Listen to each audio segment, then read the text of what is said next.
Field marshal سعید عاصم منیر کا دورہ Tehran مکمل، ایران کی اعلیٰ قیادت سے ملاقاتیں۔ ISPR کے مطابق چیف آف ڈیفنس فورسز کے ایرانی صدر مسعود پزشکیان سے ملاقات۔ فیلڈ مارشل کے ایرانی سپریم لیڈر کے نمائندے محسن رضائی، اسپیکر باقر کالیباف، وزیر خارجہ عباس عراقچی اور وزیر داخلہ سکندر مومنی سے بھی الگ الگ ملاقاتیں۔ امریکہ ایران مزید کشیدگی روکنے اور آبِ ہرمز دوبارہ کھولنے پر گفتگو ہوئی۔ علاقائی امن اور تنازعات کے مذاکراتی حل پر بھی تبادلہ خیال کیا گیا۔ ایرانی قیادت نے کشیدگی میں کمی اور تنازع کے پرامن حل کے لیے پاکستان کی کوششوں کو سراہا۔ وفاقی وزیر داخلہ محسن نقوی بھی فیلڈ مارشل کے ہمراہ تھے۔ ایران نے فیلڈ مارشل سعید عاصم منیر کے دورے کو دونوں ممالک کے درمیان بہترین تعلقات کا تسلسل قرار دے دیا۔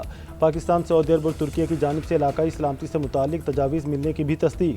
ایرانی وزارت خارجہ کے ترجمان اسماعیل بقائی نے کہا کہ مکہ مشترکہ دفاعی معاہدے میں شمولیت کا باضابطہ دعوت نامہ موصول نہیں ہوا۔ فیلڈ مارشل عاصم منیر کا دورہ عمانی وزیر خارجہ کے دورے سے منسلک نہیں۔ عمانی وزیر خارجہ سے آج آبِ ہرمز اور بحری گزرگاہوں سے متعلق بات چیت ہوگی۔ پاکستان گزشتہ کئی ماہ سے خطے میں کشیدگی کم کرنے کے لیے اہم کوششیں کر رہا ہے۔ دونوں ملکوں کے تعلقات اس وقت بہترین دور سے گزر رہے ہیں۔ اسماعیل بقائی نے امریکہ کے آبِ ہرمز سے تیل برآمد کرنے کے دعووں کو نفسیاتی جنگ کا حصہ قرار دے دیا۔ بلغاریہ کو امریکی طیاروں کو ریفیولنگ کی سہولت دینے پر حملوں سے خبردار کیا۔ امریکہ کا ایران کے خلاف بڑا معاشی crackdown, operation economic outcast شروع کرنے کا اعلان۔ امریکی وزارت خزانہ نے ایران پر نئی سخت ترین اقتصادی پابندیاں عائد کر دیں۔ تہران سے کاروبار کرنے والے ممالک کو بھی ثانوی پابندیوں کی وارننگ۔ اسکاٹ بینسن نے کہا کہ ایران کے پاس دو راستے ہیں، یا تو وہ اقتصادی تنہائی کا سامنا کرے یا پھر عالمی معیشت میں ضم ہونے کا انتخاب کرے۔ ایرانی حکومت اور پاسداران انقلاب کی آمدنی کے تمام اہم ذرائع کی نشاندہی کا دعویٰ۔ کہا واشنگٹن ان ذرائع کو ہدف بنانے کے لیے تیار ہے۔ جو بھی ایران کو معاشی سہارا دے گا اسے بھی نتائج کا سامنا کرنا پڑے گا۔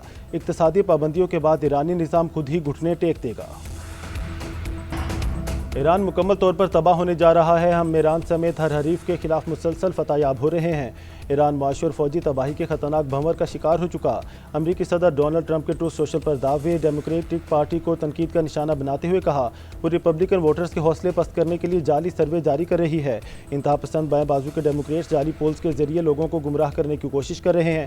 یہ دراصل ایسے اقدامات ہیں جن کا مقصد ریپبلکن ووٹرز کے حوصلے توڑنا ہے تاکہ وہ ووٹ ڈالنے کے لیے باہر نہ نکلیں۔ ایران نے امریکہ کی اقتصادی پابندیوں کو غیر قانونی قرار دے دیا۔ اسپیکر باقر کالیباف بولے امریکی دھمکیوں کو دنیا سنجیدہ نہیں لے رہی، واشنگٹن اقتصادی دباؤ بڑھانے کی پوزیشن میں نہیں۔ نائب وزیر خارجہ کاظم غریب آبادی کا امریکی وزیر خزانہ کو سخت جواب، کہا مسٹر بینسنٹ ایران کی فوجی صلاحیت ختم کرنے کا آپ کا بیان اقتصادی پابندیوں سے مطابقت نہیں رکھتا۔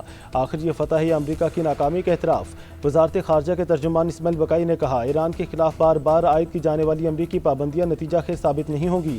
ایرانی وزیر معیشت کہتے ہیں اقتصادی پابندیوں کا مقابلہ کرنے کے لیے تیار ہیں، امریکہ ہماری مالیاتی شریانیں نہیں کاٹ سکتا۔ چین کی ایران کے خلاف اقتصادی جنگ کی مخالفت، چینی وزارت خارجہ کا کہنا ہے ایران پر امریکی پابندیوں کی دھمکیاں مسائل حل کرنے میں مددگار نہیں، فریقین سے عقل مندی اور ضبط کا مظاہرہ کرنے کی اپیل کرتے ہیں۔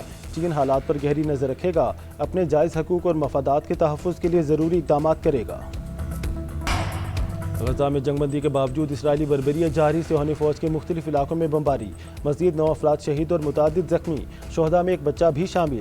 24 گھنٹے میں شہداء کی تعداد 11 ہو گئی، 15 افراد زخمی ہوئے۔ فلسطینی وزارت صحت کے مطابق جنگ بندی کے بعد سے اب تک 1297 سے زائد فلسطینی شہید، 4000 سے زائد زخمی ہو چکے۔ نائب وزیر اعظم اسحاق ڈار کا دورہ لندن، بین الاقوامی میری ٹائم آرگنائزیشن کے سیکرٹری جنرل سے ملاقات، محفوظ اور مؤثر بین الاقوامی جہاز رانی کے لیے MOU کے کردار کو سراہا، مالی قزاقوں کے قبضے میں موجود ملاحوں کی رہائی کے لیے حمایت کو سراہا، تمام پاکستانی ملاحوں کی جلد واپسی کے لیے فوری اور مؤثر ادارجاتی اقدامات پر زور دیا۔ نائب وزیر اعظم نے میری ٹائم گورننس کے فروغ اور بین الاقوامی میری ٹائم معیارات پر عمل درآمد کے لیے پاکستان کی کوششوں سے آگاہ کیا۔ پاکستان کی بلو اکانومی کو مزید ترقی دینے کے عزم کا اظہار کیا گیا۔ پاکستان کی بہتر ہوتی معاشی اور مالیاتی پوزیشن کا اعتراف، عالمی ریٹنگ ایجنسی موڈیز نے پاکستان کی خود مختار کریڈٹ ریٹنگ CA1 سے بڑھا کر B3 کر دی۔ پاکستان کی ریٹنگ کا آؤٹ لک مستحکم، کریڈٹ ریٹنگ میں بہتری ملکی معیشت اور قرضوں کی ادائیگی کی صلاحیت پر بڑھتے اعتماد کی عکاس ہے۔ B3 ریٹنگ پاکستان کی معاشی بحالی اور مالیاتی استحکام کی جانب اہم پیش رفت قرار۔ بہتر کریڈٹ ریٹنگ سے عالمی سرمایہ کاروں کے اعتماد اور بین الاقوامی منڈیوں تک پاکستان کی رسائی میں بہتری کی راہ ہموار۔